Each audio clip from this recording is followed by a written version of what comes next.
ओम नमः शिवाय। प्रदोष व्रत भगवान शंकर को समर्पित होता है। इस दिन भगवान शिव और सूर्य देव की विधि विधान से पूजा की जाती है। रविवार का दिन भगवान सूर्य नारायण को समर्पित होता है। कहते हैं इस दिन व्रत पूजन करने से सूर्य देव की असीम कृपा प्राप्त होती है। माना जाता है कि इस दिन रवि प्रदोष व्रत की कथा पढ़ने या सुनने से मनोवांछित फल की प्राप्ति होती है। तो आइए सुनते हैं रवि प्रदोष व्रत कथा। प्राचीन समय की बात है। सर्व प्राणियों के हितार्थ परम पावन भागीरथी के तट पर ऋषियों द्वारा विशाल आयोजन किया गया। इस सभा में व्यास जी के परम शिष्य पुराण वेता सूत जी महाराज हरि कीर्तन करते हुए पधारे। सूत जी को आते देखकर शौनक आदि 88,000 ऋषि मुनियों ने खड़े होकर दंडवत प्रणाम किया। महाज्ञानी सूत जी ने भक्ति भाव से ऋषियों को हृदय से लगाया तथा आशीर्वाद दिया। विद्वान ऋषिगण और सब शिष्य आसनों पर विराजमान हो गए। शौनक आदि ऋषियों ने पूछा, हे पूज्यवर महामते, कृपया यह बताने का कष्ट करें कि यह मंगलप्रद और कष्ट निवारक प्रदोष व्रत सबसे पहले किसने किया और उसे क्या फल प्राप्त हुआ। श्री सूत जी महाराज बोले, आप सभी शिव के परम भक्त हैं। आपकी भक्ति को देखकर मैं व्रती मनुष्यों की कथा कहता हूँ, ध्यान पूर्वक सुने। एक गांव में अति दिन ब्राह्मण निवास करता था। उसकी साध्वी स्त्री प्रदोष व्रत किया करती थी। उसे एक ही पुत्र रत्न था। एक समय की बात है, वह पुत्र गंगा स्नान के लिए गया।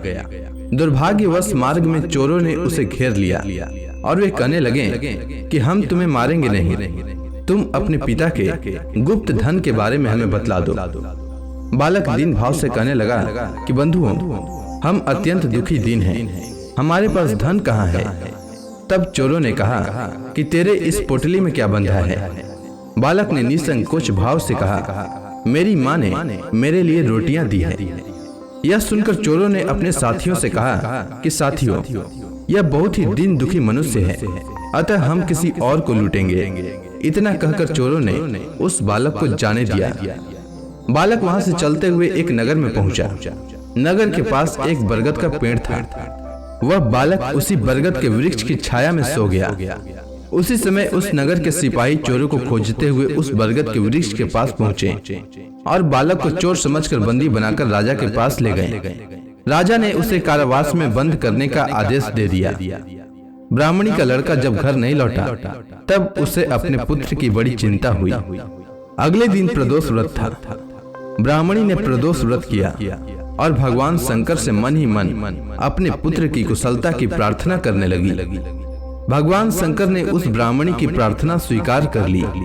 उसी रात भगवान शंकर ने उस राजा को स्वप्न में आदेश दिया कि वह बालक चोर नहीं है, उसे प्रातः काल छोड़ दे, अन्यथा उसका सारा राज्य वैभव नष्ट हो जाएगा। प्रातः काल राजा ने शिव जी की आज्ञानुसार उस बालक को कारावास से मुक्त कर दिया। बालक ने अपनी सारी कहानी राजा को सुनाई। सारा वृतांत सुनकर राजा ने अपने सिपाहियों को उस बालक के घर भेजा और उसके माता पिता को राज दरबार में बुलाया। उसके माता पिता बहुत ही भयभीत थे। राजा ने उन्हें भयभीत देखकर कहा कि आप भयभीत न हो, आपका बालक निर्दोष है। राजा ने ब्राह्मण को 5 गांव दान में दिए, जिससे कि वे सुखपूर्वक अपना जीवन व्यतीत कर सकें। भगवान शिव की कृपा से ब्राह्मण परिवार आनंद से रहने लगा। इसीलिए मनुष्यों को प्रदोष व्रत अवश्य करना चाहिए और साथ ही भगवान शिव की विधि विधान से पूजा करनी चाहिए। इससे व्यक्ति का जीवन सुखमय हो जाता है। उम्मीद है आपको रवि प्रदोष व्रत की कथा अच्छी लगी होगी। अगर आपको यह कथा अच्छी लगी हो तो कमेंट सेक्शन में ओम नमः शिवाय लिखना न भूलें।